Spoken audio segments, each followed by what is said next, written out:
I'm Seth Pratt. For those of you that don't know me, I am running for the 5th District of Manistee.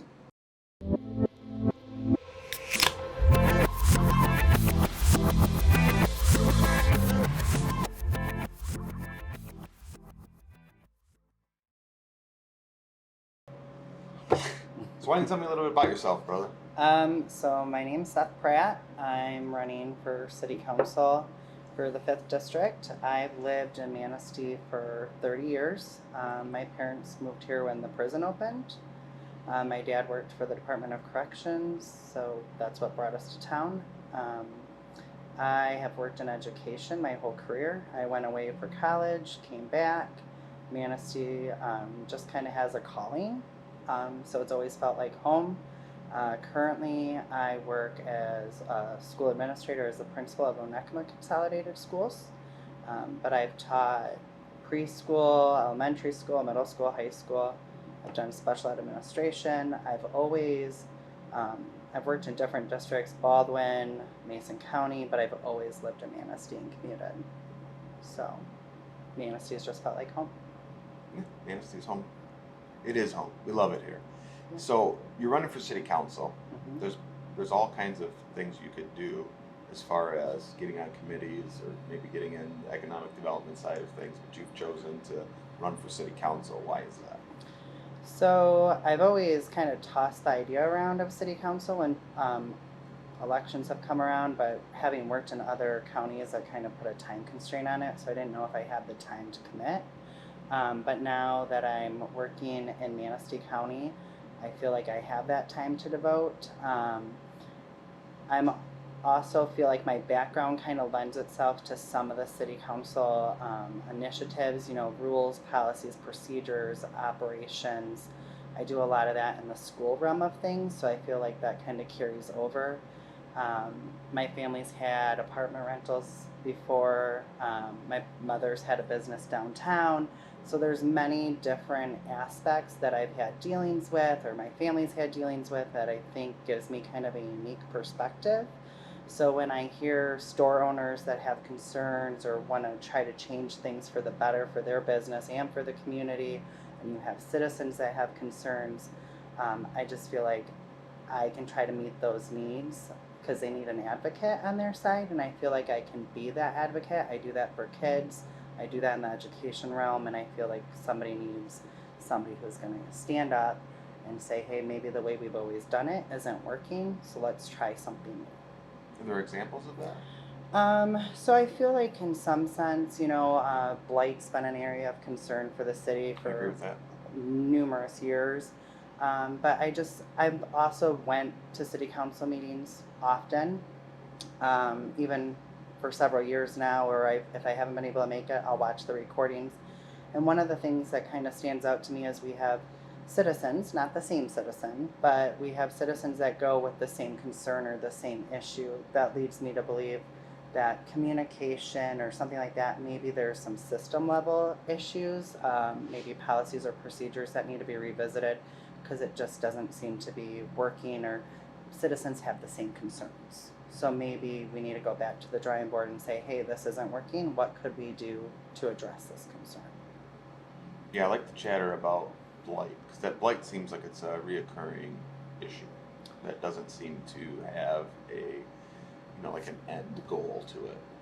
Yeah. Or there is an end goal, but it's not. It's never gone all the way through. Like if we have a blight problem, it seems like there's always a band-aid, but the blight's never fixed. Yeah, I think blight's a difficult topic because I'm pretty sure if I talk to every council member right now, everybody's got a different definition of blight. You and I might have some of the same thoughts on blight, but your idea of blight, my idea of blight might be different. So I think if, maybe it's sitting down and coming up with what is considered blight and then communicating that out. I don't always know that, some people are trying to create blight, but maybe it's truly they just don't know. It does seem, policies, procedures, things like that, ordinances you can find online. Some of our policies and procedures you can't find online. So if we're asking citizens to follow things or to be mindful, if they're not aware, how, you know what I mean, that Sure. expectation gets a little blurry. So I feel like transparency and maybe just asking, I'll kind of equate it to the brush pickup. You know, some people call every time they put that out, but other people don't know you have to call. You know, so if you buy a new house here and you're putting your brush out front, it might sit there for a while because you haven't followed that policy of calling. So it's just how can we communicate that so people truly understand? Because I don't think it's again being neglectful. Like I just want to create a problem or an eyesore. It's maybe they don't know. So Sure. looking at how can we educate that and make sure people are fully understanding. I think that's great. That's Yeah. wonderful. I want to bring something up quick. It's not on the list of things that it just popped in my mind because we were talking. Mhm. So you can touch on it or not touch on it. In all fairness, I did have the mayor on not long ago, and she touched on the short term rental. And you had said your family had some rentals in the area in the city. Do you have an opinion on the short term rental situation right now, or is it something you want to put off for another time? No, I can talk about that. Okay. So the short-term rental, you know, I think if we were to look at it, I've talked to several realtors in the area, community members, and just from my understanding, and I could be wrong, but my understanding is we've had a lot of properties that have become short-term rentals recently that, you know, historically have not been short-term rentals. And I know, you know, Airbnb, VRBO, there's a lot of different avenues to pursue that right now. Um, you know, I think some people are dead set against short-term rentals. I'm not against short-term rentals, although I do have a concern that sometimes when we're taking maybe properties that have been historically long-term and switching them to short-term, then that creates, you know, a housing gap for some people. And that's, we're seeing that across the nation, Sure. right? That's not a Manistee unique issue. Right. But I do think that one of the concerns I have, and I can speak about that in my neighborhood or district, recently we've had about 5 properties, I'd say, in the last 3 years that have switched to short-term rentals. If you look at some of those properties, some people are following and have them listed as rental properties, paying the 18 mills, all of those things. Other people are still claiming that as a primary residence. That's my concern. My thing is about being consistent. So, you know, Seth Pratt, who might buy a rental property and declare it as a rental, I'm jumping through that hoop and I'm being upfront and I'm doing everything that would be expected of somebody with a secondary property. I think that expectation should be the same, or we should be looking at and tracking that. Is everybody declaring it as a rental property if it truly is a rental property? Because then that makes a discrepancy, which then has hurt feelings in your community Sure. and residents, and then it adds to the housing concern, right? And then I don't think you actually know what's rental versus what's primary or secondary. You know, somebody could have a secondary home and not use it as a rental. I don't want to necessarily tell people what they should do with their properties. You know, I think everybody has the right to own property, but I do think, you know, if that's the expectation, then we should be following that. I know personally I've offered the city to help them, you know, because that is a concern of mine. I've offered to help track those if they wanted help tracking those, and part of the concern was that they didn't think they had the time or manpower to do that. So I've been more than willing to offer my assistance if needed. I know other surrounding communities, Ludington has been tracking theirs. That seems to help.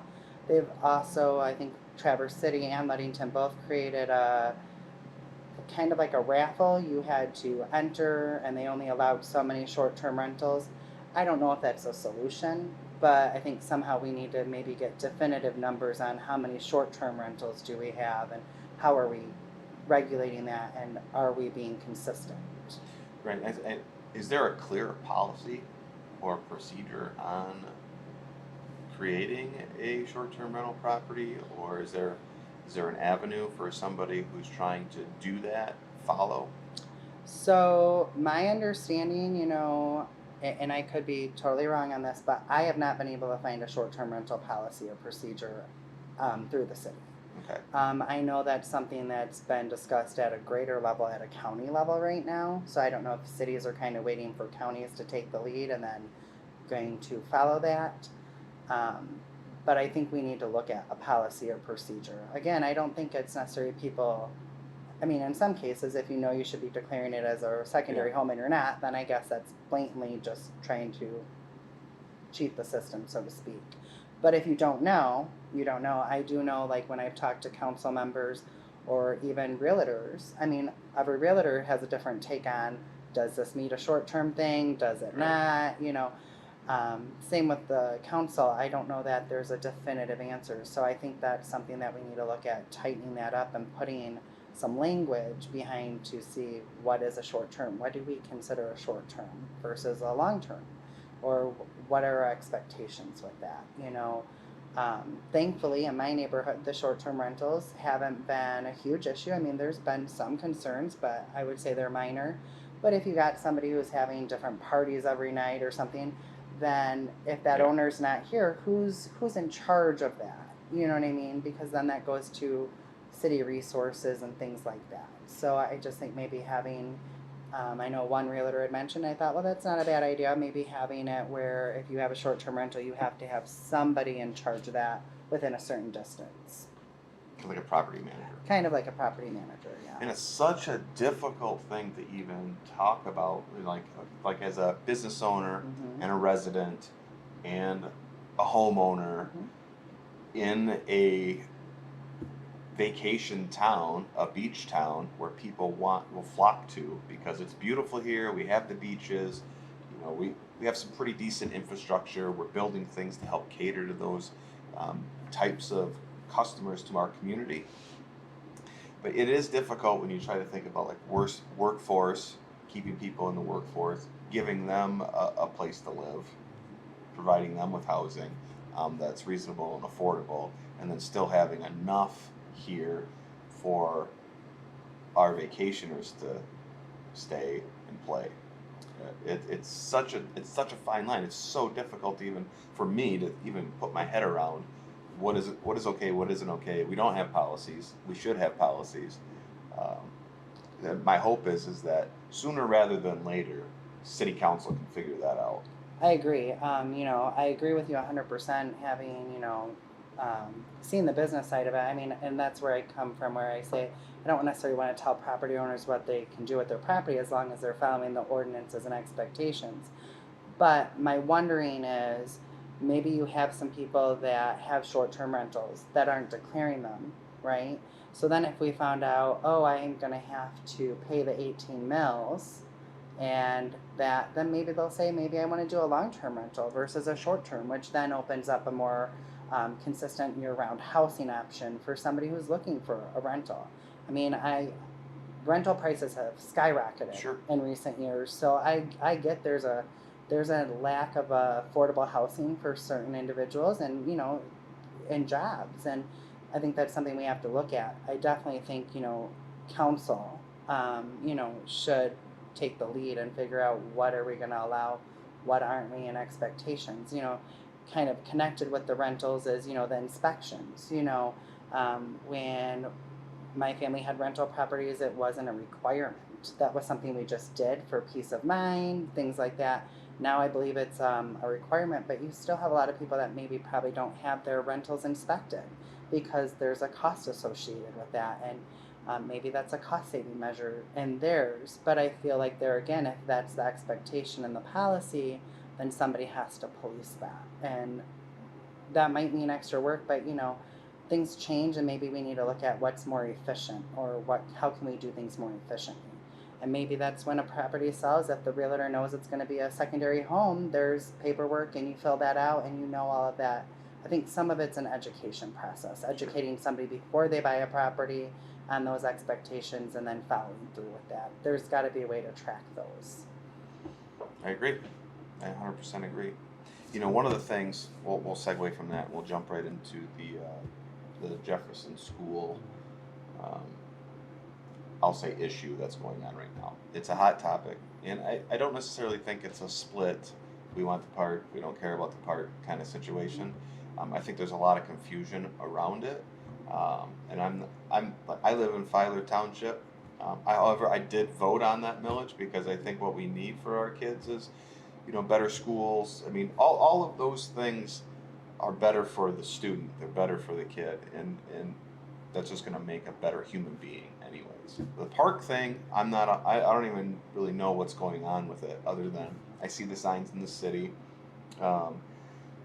people are leaning heavy on give us the park you promised. And I don't know if there was a promise or there wasn't a promise. Can you shed some light on that? So I'm pretty involved with the Jefferson Community Park Committee.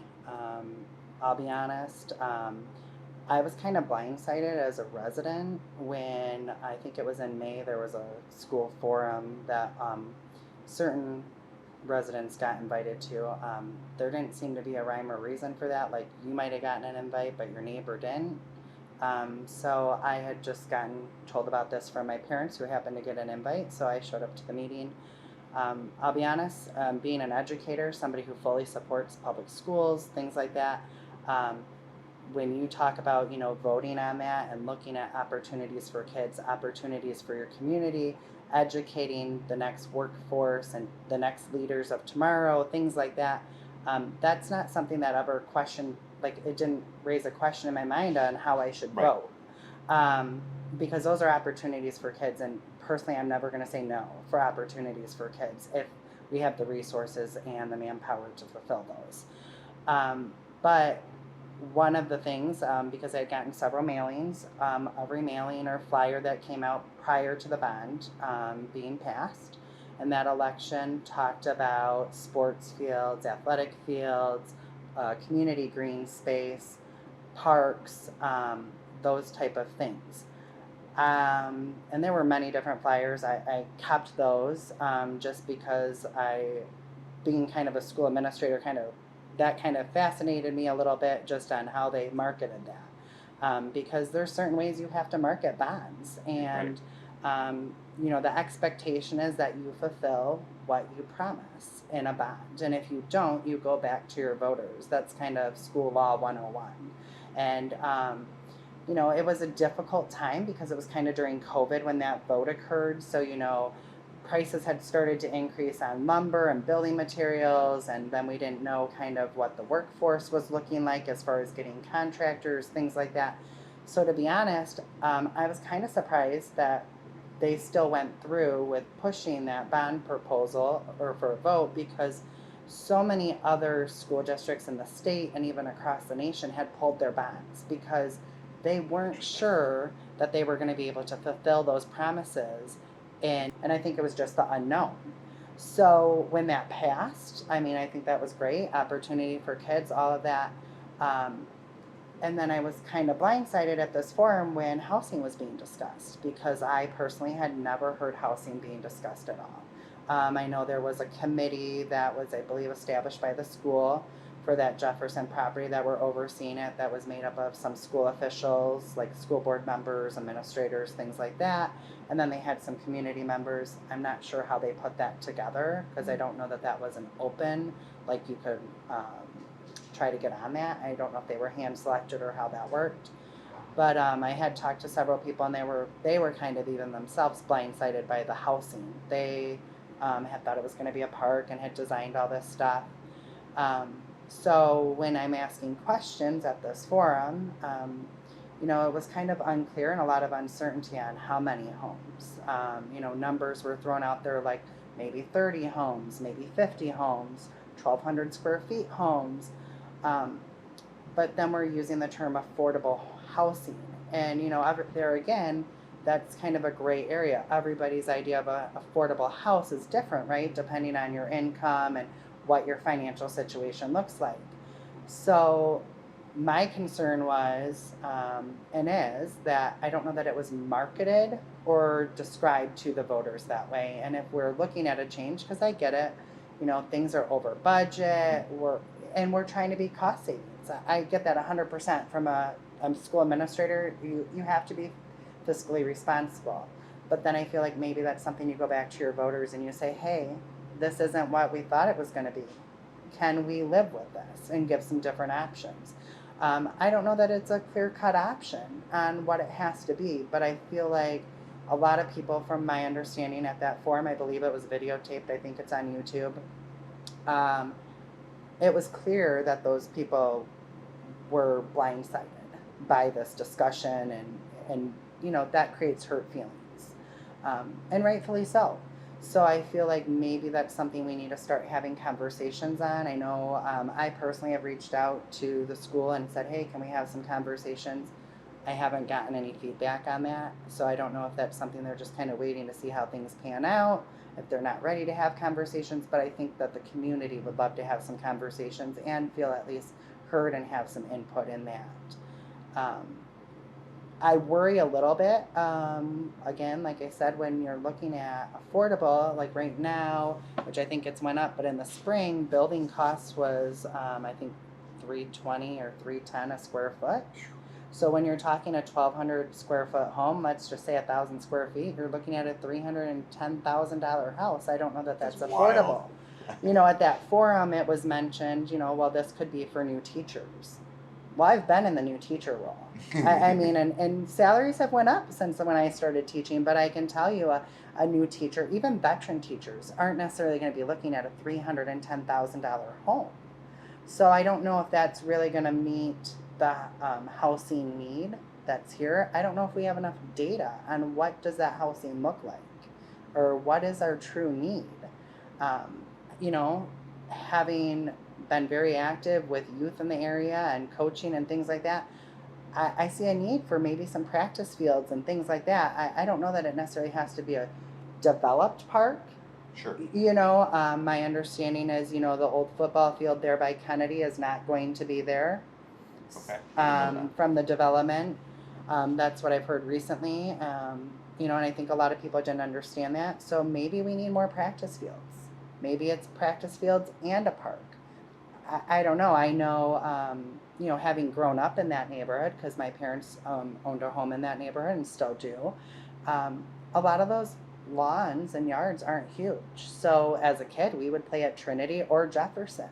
So I know a lot of community members use that park. A couple weeks ago, when I was out walking the dog, um, there was Pee Wee football going on, there was soccer. I mean, I saw It's a lot of utilized. activity. So I wonder if that does all go away and get developed, where are those other people going to go for sports and things like that? Right, because there's a reason why that those practices are going on there, because the other fields are taken. Yes, and Other teams are using them, and you know the MRA has multiple games going on, whether it's little football, soccer, at other fields. So I don't know. I grew up here, so I Yeah. played in those parks. Mhm. I went to Trinity and I went to Jefferson when we wanted a place to run around. So I get it. I don't know what the answer is either. I don't know if there's a simple answer, but I do think, you know, um, I think that the school and as a community, we owe it to ourselves to at least have those discussions and entertain ideas. I think we need to be very conscientious of how was things or how, you know, what was the wording on things, because I will tell you that, you know, I mean, kids, adults, everybody's the same, right?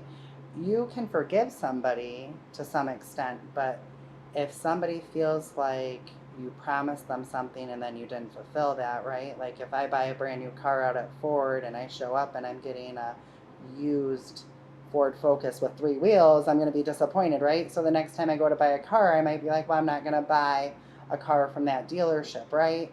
And nothing against Ford, because we've bought in cars Sure. from Manistee Ford forever. But I'm just saying, you know, I think that I wouldn't want this to negatively impact any future bond proposal That's the issue. that will impact kids. Well, You know, that's my concern. Is this decision going to have a negative impact for generations in the future that aren't even here making the decision now? 100%. You know, we mirror that. I mean, I want nothing but the best for our children. Right. You know, I have a 6-year-old, Yeah. a 17-year-old, and a 19-year-old who's off to college now. Okay. So what's best for them is what I want. And it does scare me that for future bond proposals, people are going to be like, no, I didn't get what I wanted last time. I'm not voting this time, or I'm voting the other way. Well, and that bond, when you look at it, I mean, granted, there was lots of things, you know, COVID was going on, things like that. So maybe people didn't get out and vote and things like that, but there wasn't a huge it was a pretty close vote. It was very close. So I worry about it already being a close vote because I'll be honest, when I talk to people in the community, there's still hurt feelings from the last one. You know what I mean? So some people said, "Oh, I voted no because I wasn't happy about the previous when they did the previous bond." So I think those are things that truly do have an impact. I mean, I don't know that we can make a decision and then think a year from now people are going to forget that.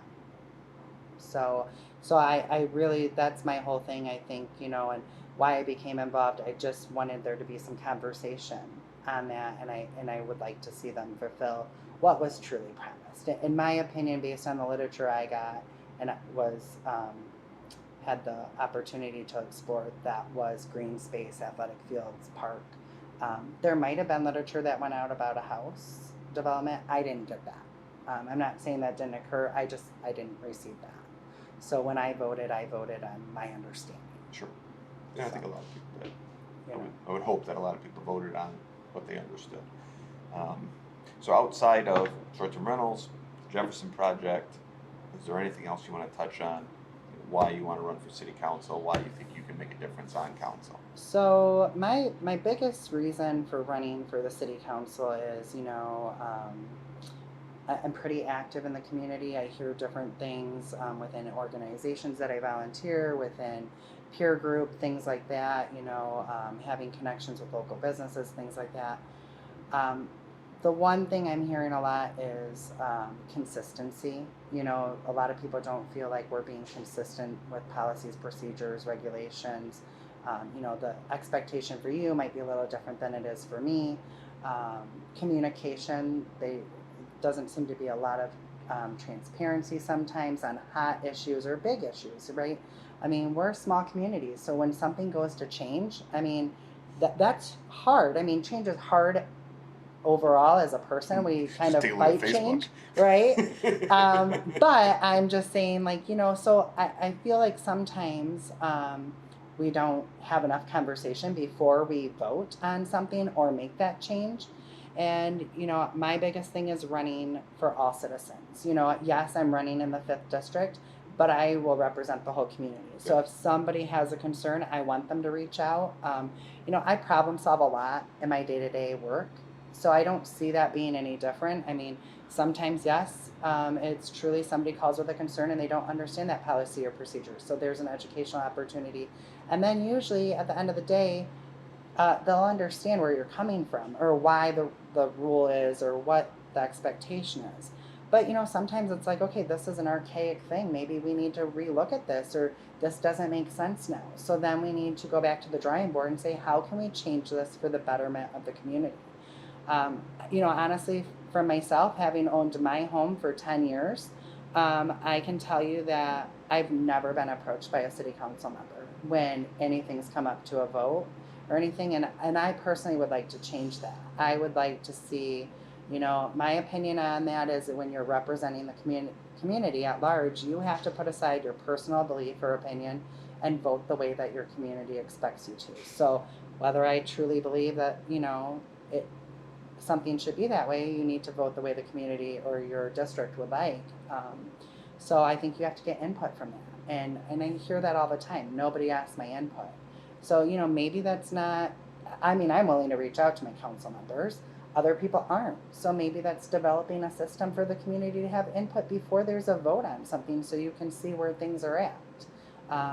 That's my biggest thing, I feel like, is the consistency, providing people with information, and then just making sure that we're getting their input and feedback and following that when we're voting and making decisions, because we can't go back. And Manistee is a great community. There's a ton of resources. So, it's kind of like a job interview. You're not going to sell yourself short. So sometimes maybe you need to hold out and wait for a bigger fish to come along, or, you need to hold out for what are things we're not willing to compromise on. I love it. Good job. Yeah. That's awesome. Good work. Yeah. Good job.